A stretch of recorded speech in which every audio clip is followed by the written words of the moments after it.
Good morning students. आज हम BSc second year विषय विज्ञान इकाई प्रथम वैज्ञानिक प्रकृति के टॉपिक वैज्ञानिक अभिवृत्ति के बारे में अध्ययन करेंगे। कल हमने वैज्ञानिक अभिवृत्ति के बारे में कुछ संक्षिप्त चर्चा की, जिसमें वैज्ञानिक अभिवृत्ति के बारे में जैसे आज के विज्ञान समय में बहुत तेजी से ज्ञान का प्रसार विस्फोट हो रहा है, वैसे वैसे विज्ञान के क्षेत्र में विस्फोट हो रहा है।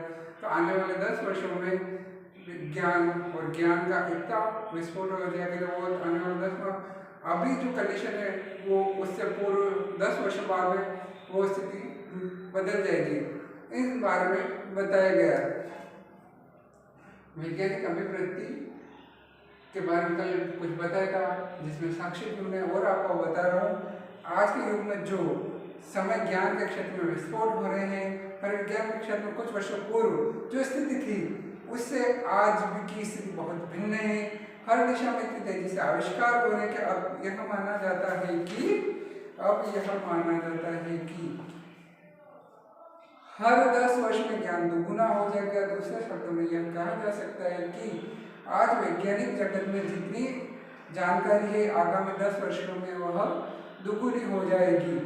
इसका आशय है कि विद्यालय तथा महाविद्यालय स्तर पर विज्ञान शिक्षण का मुख्य उद्देश्य ज्ञान देना ही नहीं, ज्ञान इतना अधिक है कि दिन ब दिन इतनी तेजी से बढ़ता ही जा रहा है कि संपूर्ण जानकारी देने का उद्देश्य औपचारिक शिक्षा से कभी संपूर्ण जानकारी देने से औपचारिक शिक्षा का उद्देश्य कभी पूरा नहीं हो सकता। इसका यह अर्थ तो कदापि नहीं कि उन्हें ज्ञान नहीं दिया जाए अथवा इनमें संप्रत्यय विकसित नहीं किया जाए।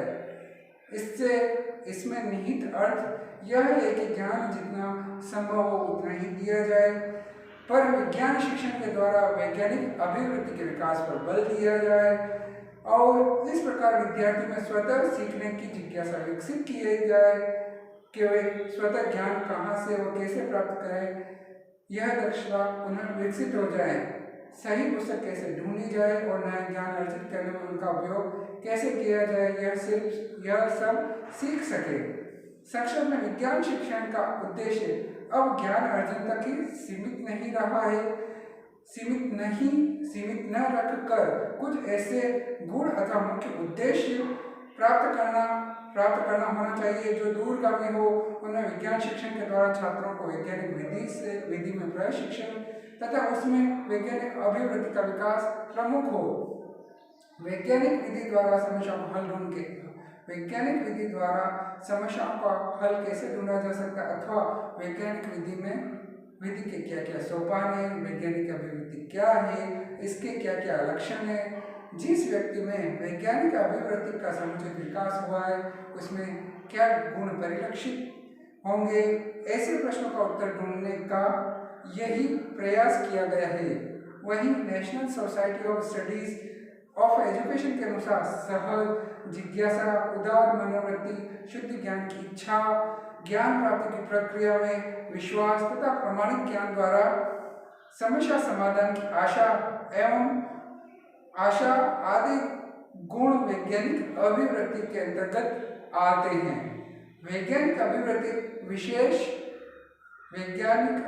विशेष प्रकार का एक विवेकपूर्ण दृष्टिकोण है जो व्यक्ति के निम्नलिखित गुणों में व्यक्त होता है, जैसे अंधविश्वास है, विमुखता, कार्य कारण संबंध में विश्वास, उदारमति या सोच में खुलापन के कारण नए प्रमाण के प्रकाश में अपना पूर्व मत बदलने के लिए तैयार रहना, समस्या को हल ढूंढ सकने में विश्वास, विनम्रता, प्रश्न अथवा शंका का स्वभाव, परिशुद्धि, निर्णय स्थगित रखना तथा स्थूल प्रमाण का अभाव में निर्णय न लेना, 9वां विभिन्न संभावनाओं को स्वीकार करना और 10वां सत्य के प्रति सजग रहना।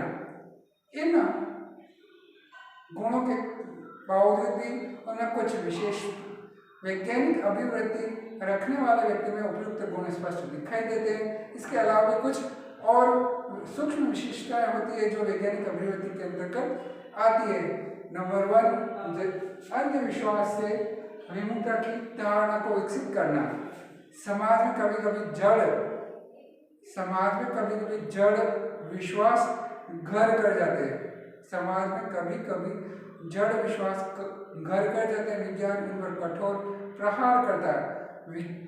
समाज में कभी कभी अंधविश्वास घर कर जाते हैं। विज्ञान उन पर कठोर प्रहार करता है। उदाहरण, छींक आने पर कोई कार्य प्रारंभ नहीं करना, काले जूते पहनना अपशकुन है, बिल्ली रास्ता काट जाए तो आगे नहीं जाना चाहिए। विज्ञान यह सिखाता है कि कोई भी कार्य क्यों नहीं किया जाए अथवा किया जाए तो उसका कारण अपनी बुद्धि से समझ में आना चाहिए। क्योंकि किसी ने ऐसा कहा कि हमारे पूर्वज ऐसा मानते हैं अतः हमको भी ऐसा मानना चाहिए, यह कोई दलील नहीं है। विज्ञान शिक्षण के द्वारा बालकों के मन को अंधविश्वास से मुक्त करना है।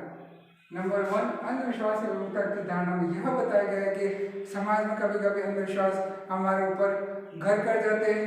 विज्ञान इन पर कड़ा प्रहार करता है। जैसे छींक आने पर कोई कार्य प्रारंभ नहीं करना, काले जूते पहनने पर अपशकुन माना जाता है, बिल्ली रास्ता काट जाए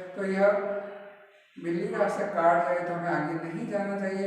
विज्ञान यह सिखाता है कि यह कार्य क्यों नहीं किया जाए अथवा किया जाए तो उसका कारण अपनी बुद्धि में समझ आना चाहिए। क्योंकि किसी ने कोई दलील देता है कि हमारे पूर्वज ऐसा करते हैं तो हमें भी उनकी बात को मानना चाहिए, पर यह कोई दलील नहीं होती। विज्ञान शिक्षण के द्वारा बालकों के मन में अंधविश्वासों से मुक्त करना यह होना चाहिए।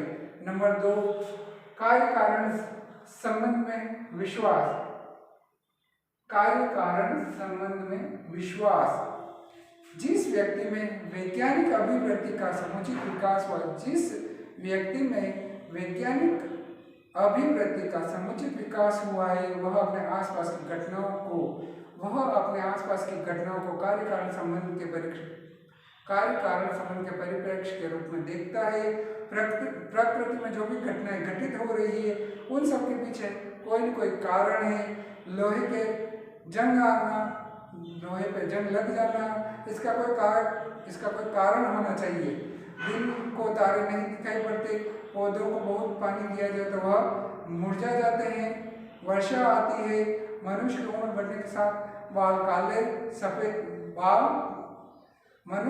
बढ़ने के साथ काले बाल सफेद होने लग जाते हैं, उल्काएं पृथ्वी की ओर आती है आदि। इन सब के पीछे अलग अलग कारण है। वैज्ञानिक अभिवृत्ति वाले व्यक्ति में ऐसा पक्का विश्वास होता है कि वह कुछ भी घटित होगा उसके पीछे कोई न कोई कारण मानता है और उसका कारण ढूंढा जा सकता है।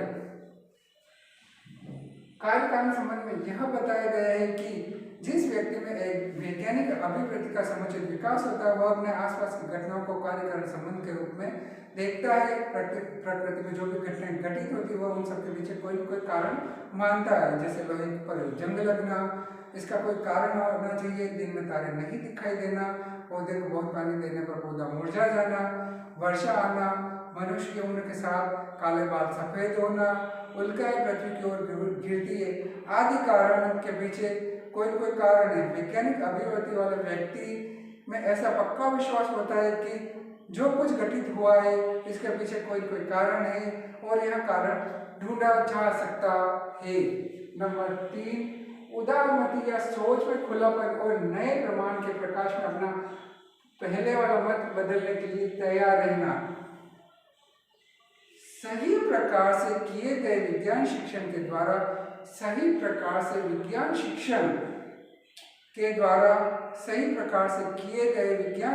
द्वारा व्यक्ति में ऐसे गुण का विकास होता है जो वह किसी बात के पक्ष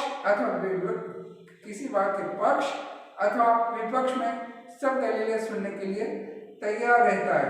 सही प्रकार से विज्ञान शिक्षण प्राप्त व्यक्ति में ऐसे गुण का विकास होता है जो किसी भी बात के पक्ष व विपक्ष की सभी दलीलें सुनने को तैयार रहता है। वैज्ञानिक यह नहीं मानता है कि वह कोई अंतिम सत्य है। जब नया प्रमाण प्रस्तुत हो, वैज्ञानिक यह नहीं मानता कि अंतिम सत्य है। जब कोई नया प्रमाण प्रस्तुत होता है तो वो अपनी राय बदलने के लिए भी तैयार होना चाहिए। डाल्टन ने सिद्धांत दिया कि प्रमुख वैज्ञानिक डाल्टन ने सिद्धांत दिया कि परमाणु अविभाज्य है। प्रमुख वैज्ञानिक डाल्टन ने सिद्धांत दिया कि परमाणु अविभाज्य सदियों तक यह सिद्धांत मान्य रहा। सदियों तक यह सिद्धांत मान्य रहा, पर जो ही वैज्ञानिक परमाणु को विभाजित करने में सफल हुए, डाल्टन का उपयोग सिद्धांत छोड़ दिया गया। वहीं अंत में विज्ञान पढ़ाते समय ऐसे स्थलों को सही ढंग से प्रस्तुत किया जाए जो विद्यार्थियों में उपयुक्त गुण विकसित कर सके। नंबर 3, उदारमत या सोच में खुलापन और नए प्रमाण के प्रकाश में अपना पूर्व मत बदलने के लिए अपने आप को तैयार रहना चाहिए। सही प्रकार से विज्ञान शिक्षण प्राप्त व्यक्ति में ऐसे गुण का विकास होना चाहिए जो किसी भी बात के पक्ष अथवा विपक्ष में अपनी दलीलें सुने। वैज्ञानिक यह नहीं मानता कि अंतिम सत्य, जब नया प्रमाण प्रस्तुत हो तो अपने पूर्व राय को भी बदलने के लिए तैयार रहना चाहिए। डाल्टन ने एक सिद्धांत दिया कि परमाणु अविभाज्य है। सदियों तक यह सिद्धांत मान्य रहा, पर जैसे ही वैज्ञानिकों ने परमाणु को विभाजित कर दिया तो प्रमुख वैज्ञानिक डाल्टन के सिद्धांत को यह छोड़ दिया गया। अतः विज्ञान को पढ़ाते समय ऐसे स्थलों को सही ढंग से प्रस्तुत किया जाए जो विद्यार्थियों में उपयुक्त गुण विकसित कर सके। नंबर 4, समस्याओं का हल ढूंढ सकने में विश्वास रखना। समस्याओं का हल ढूंढ सकने में विश्वास रखना। मानव सभ्यता आज जिस स्थिति में पहुंची है, उस तक पहुंचने में समय समय पर अनेक समस्याओं का मानव सभ्यता आज जिस स्थिति में पहुंची है, उस तक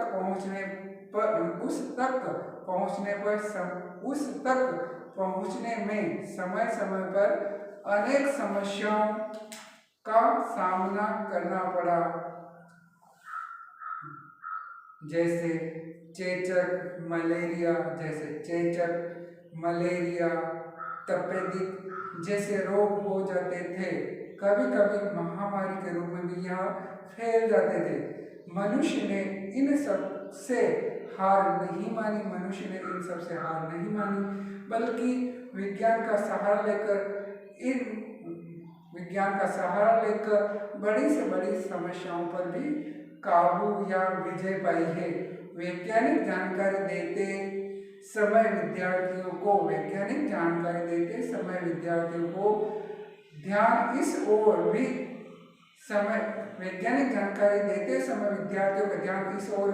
समय समय पर खींचते रहना चाहिए।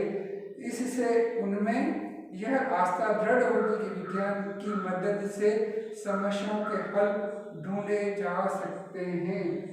नंबर 4, समस्या का हल ढूंढ सकने में भी हमको विश्वास रखना चाहिए। जैसे चेचक, मलेरिया, तपेदिक जैसे रोग में कभी कभी महामारी के रूप में फैले थे।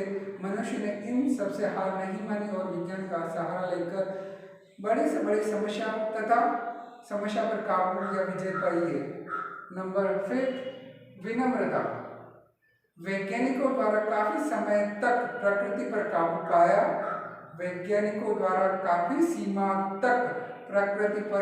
पाया गया है। मनुष्य का हवा में उड़ना आज साधारण सी बात है। शरीर के विभिन्न अंगों को एक व्यक्ति से लेकर दूसरे व्यक्ति के शरीर में आरोपित किए जा सकते हैं।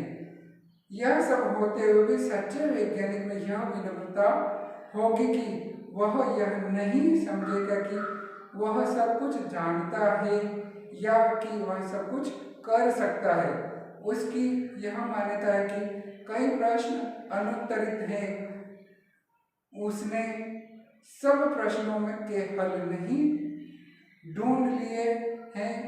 वह हमेशा यह विनम्रता रखेगा कि इस क्षेत्र में इतना जानता है कि आगे नहीं, अभी विशाल क्षेत्र अनजाना है।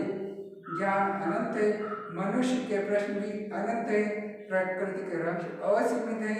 विज्ञान पढ़ाते समय यह भाव भी विद्यार्थियों में विकसित करना चाहिए। इससे उसमें विनम्रता जैसा गुण विकसित होता है। नंबर 5, विनम्रता के अंतर्गत यह बताया गया कि वैज्ञानिकों द्वारा काफी सीमा तक प्रकृति पर काबू पाया गया।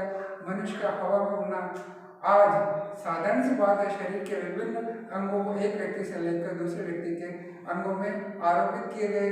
यह सब होते हुए सच्चे वैज्ञानिक में यह विनम्रता होगी कि वह यह नहीं समझेगा कि वह सब कुछ जानता है या सब कुछ कर सकता है।